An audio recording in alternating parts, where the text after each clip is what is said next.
Chapter 23 Review Video. The Growth of Industrial Prosperity.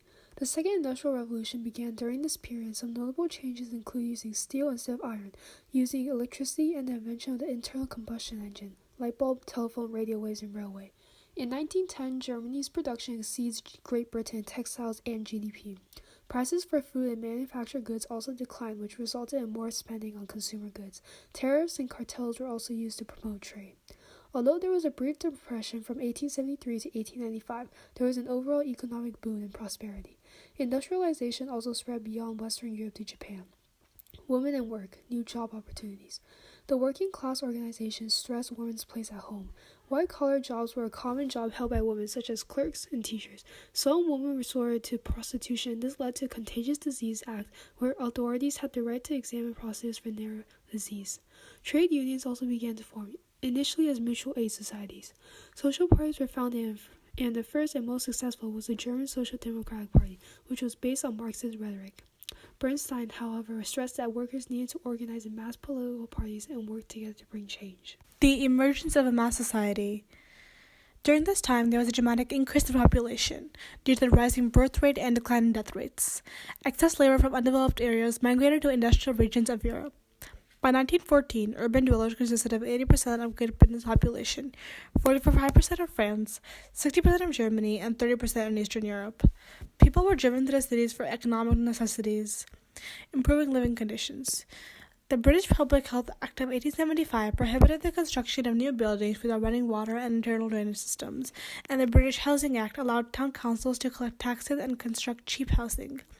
Old walls were broken down and converted into parks and boulevards. Construction of streetcars and commuter trains allowed workers to live in their suburban neighborhood and travel to their place of work. Social structure of the mass society. At the top was the elite, which was the richest 20% of the population and received between 50% and 60% of the national income.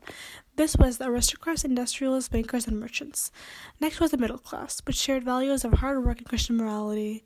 This was the wealthy industrialists and merchants, traditional groups such as lawyers, doctors, accountants, engineers, and chemists, manufacturers, shoekeepers, traders, and prosperous peasants, and white-collar professions such as bank tellers, sales clerks, and secretaries. At the lower class was the peasant landholders, unskilled day laborers, and domestic servants, which was 80% of the population. The woman question, the role of women.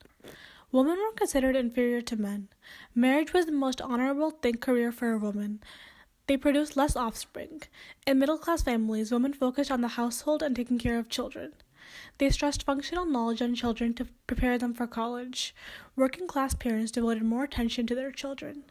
Children in working-class families started working between the ages of 9 to 10 in apprentices or other odd jobs. Girls in these families were expected to work until they're married.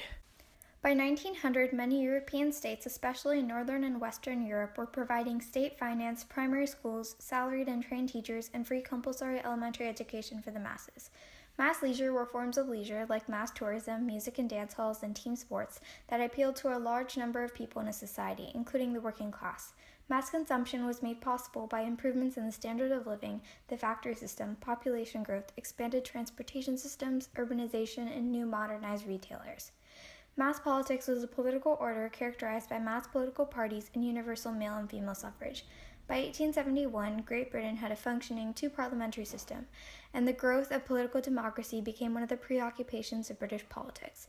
In France, radical Republicans formed an independent republic government in Paris known as a commune.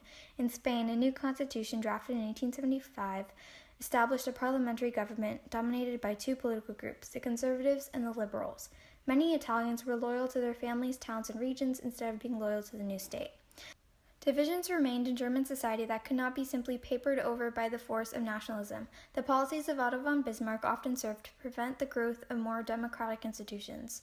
The Austrian part of Austria-Hungary received a constitution that established a parliamentary system with the principle of ministerial responsibility.